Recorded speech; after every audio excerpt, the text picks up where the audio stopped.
Hello everyone, welcome back to my channel Sonia Edu Talks. I hope कि आप सब लोग अच्छे होंगे और पढ़ाई कर रहे होंगे। तो फ्रेंड्स, आज की वीडियो में मैं आपको बताऊंगी बाल मनोविज्ञान का अर्थ और बाल मनोविज्ञान की उपयोगिता एवं महत्व के बारे में। तो चलिए शुरू करते हैं। बाल मनोविज्ञान का अर्थ। बाल मनोविज्ञान दो शब्दों से मिलकर बना है, बाल तथा मनोविज्ञान। बाल का अर्थ होता है बालक, एक बच्चा, और मनोविज्ञान का अर्थ होता है मन का विज्ञान, मन का अध्ययन, मन की स्टडी। बाल मनोविज्ञान की परिभाषा। तो बाल मनोविज्ञान मनोविज्ञान की वह शाखा है जिसके अंतर्गत एक बालक के स्वभाव, उसके व्यवहार, उसकी समस्याएं, उसकी स्थितियां तथा उन सभी कारकों का अध्ययन किया जाता है जिसका प्रभाव बालक के व्यवहार एवं विकास पर पड़ता है। तो बाल मनोविज्ञान में एक जो बच्चा होता है उसका स्वभाव कैसा होता है, कैसा उसका कैरेक्टर होता है, वो किन चीजों में रुचि रखता है, क्या उसकी स्थितियां होती हैं, क्या उसके सामने समस्याएं आती हैं, उसका मस्तिष्क किस प्रकार से काम करता है। तो इन सब चीजों का अध्ययन बाल मनोविज्ञान में किया जाता है जिससे कि एक बच्चे का विकास हो सके। इसके अंतर्गत बालक के जन्म से लेकर बाल्यावस्था तक का अध्ययन किया जाता है। इसमें बालक के जन्म जब होता है तो उससे लेकर उसमें जो बाल्यावस्था में जो उसके सामने जिन जिन चीजों में वो रुचि रखता है, जो समस्याएं आती हैं, जो उसके एक्सपीरियंसेस होते हैं, उन सब चीजों का अध्ययन किया जाता है।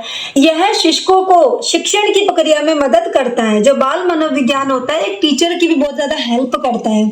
यह बालकों के सर्वांगीण विकास में सहायक होता है। इसके द्वारा बच्चों का संपूर्ण विकास होता है, बच्चे के सभी पहलुओं का विकास होता है। तो क्रो ने बोला था कि जो बाल मनोविज्ञान है एक वैज्ञानिक अध्ययन है, एक साइंटिफिक रिसर्च है जिसमें बालक के जन्म के पूर्व काल से लेकर उसके किशोरावस्था तक का अध्ययन किया जाता है। जो किशोरावस्था की प्रक्रिया होती है अडोलसेंस की, जिसमें बच्चे में जो हार्मोन्स इनबैलेंस होते हैं, जो हार्मोन्स में चेंज आता है, उन सब का अध्ययन किया जाता है। थॉमसन के अनुसार बाल मनोविज्ञान सभी को एक नई दिशा में संकेत करता है। यदि उसे उचित रूप से समझा जा सके और उसका उचित समय पर उचित ढंग से विकास हो सके तो हर बच्चा एक सफल व्यक्ति बन सकता है। तो उन्होंने बोला था कि बाल मनोविज्ञान सभी को एक नई दिशा देता है। अगर उसे सही ढंग से शिक्षक समझ ले तो बच्चों के स्वभाव के बारे में, बच्चों की समस्याओं के बारे में समझ ले तो बच्चे पर ध्यान देगा और बच्चा जो होगा एक सफल व्यक्ति बन सकता है। अब हम पढ़ेंगे बाल मनोविज्ञान की उपयोगिता एवं महत्व के बारे में कि जो बाल मनोविज्ञान होता है उसकी क्या क्या उपयोगिता होती है व महत्व होता है। बाल मनोविज्ञान के द्वारा बालकों के स्वभाव एवं विकास को समझा जा सकता है। बाल मनोविज्ञान के द्वारा बच्चे के मन का अध्ययन किया जाता है, बच्चे के व्यवहार का अध्ययन किया जाता है और उन सभी कारकों को देखा जाता है कि जिन पर ध्यान देकर एक बच्चे का विकास हो सके। बाल मनोविज्ञान के द्वारा बालकों को शिक्षित करने की प्रक्रिया सरल हो जाती है। बाल मनोविज्ञान के द्वारा एक बच्चा जो होता है उस पर पूरा ध्यान दिया जाता है, देखा जाता है कि इस बच्चे का रुझान किन किन चीजों के प्रति है। उन चीजों को अपने शिक्षण की प्रक्रिया में अपनाकर एक जो टीचर होता है बच्चे को अच्छे ढंग से और शिक्षित कर सकता है। नेक्स्ट, बाल मनोविज्ञान के द्वारा बालकों के व्यक्तित्व विकास को समझने में सहायता मिलती है। इसके द्वारा एक बच्चे के जो विकास के सभी पहलू हैं, जैसे उसके सामाजिक पहलू हैं, उसके राजनीतिक पहलू हैं, उसका मनोविज्ञान है, संवेदनात्मक है, जितने भी उसके पहलू हैं, उसके पूरे व्यक्तित्व के सभी को समझने में काफी मदद मिलती है। नेक्स्ट, बच्चे को समय समय पर निर्देशन की आवश्यकता पड़ती है। बच्चा जो होता है उसे समय समय पर काउंसलिंग की आवश्यकता पड़ती है। उसे यह समझना पड़ता है कि उसे लाइफ में आगे जाके क्या करना पड़ता है। जैसे एक जो बच्चा होता है जब वो 10th के एग्जाम देता है तो आपने देखा होगा कि स्कूल में काउंसलिंग की जाती है, या बच्चा जो होता है कहीं दूसरी जगह जाता है, उसके पेरेंट्स उसको लेके जाते हैं काउंसलर के पास और उससे पूछा जाता है।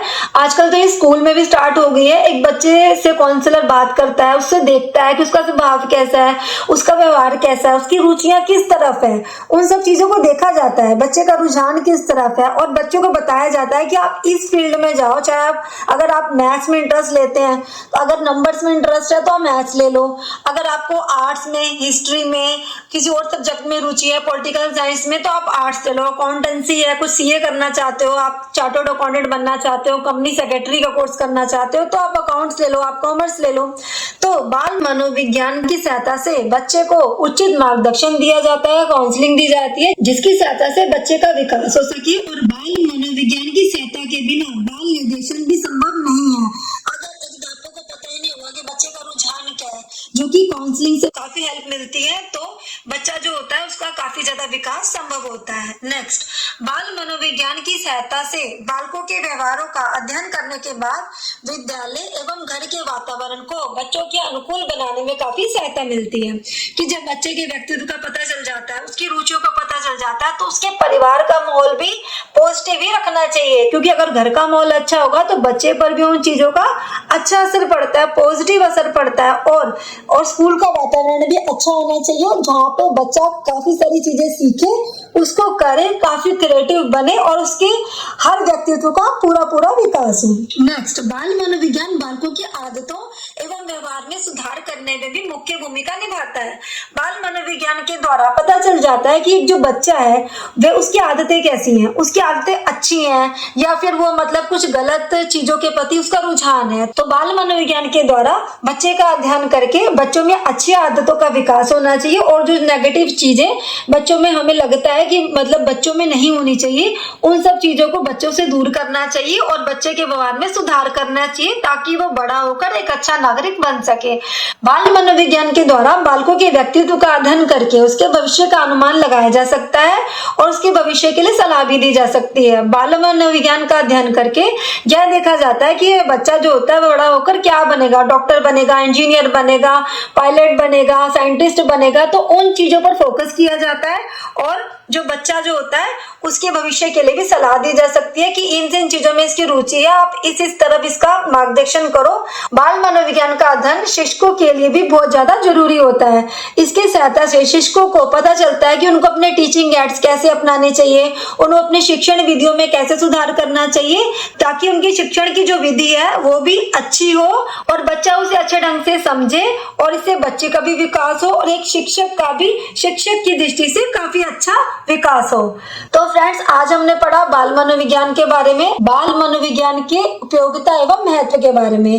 तो आई होप कि आपको अच्छे से समझ में आ गया होगा, आपके सारे डाउट्स क्लियर होंगे और आपके सीटेट के, एस्टेट के, केवीएस के एग्जाम में इसमें से हर साल क्वेश्चन रिपीट होता है। ये बहुत इंपॉर्टेंट टॉपिक है मनोविज्ञान का, बाल मनोविज्ञान का। तो इससे रिलेटेड कोई भी क्वेश्चन आएगा तो आप उसका आंसर कर पाएंगे। तो फ्रेंड्स, अगर आपको मेरी वीडियो अच्छी लगे तो मेरी वीडियो को लाइक करें, मेरे चैनल को सब्सक्राइब करें और बेल आइकन को प्रेस कर दें ताकि नेक्स्ट वीडियो के नोटिफिकेशन आपको मिलते रहें।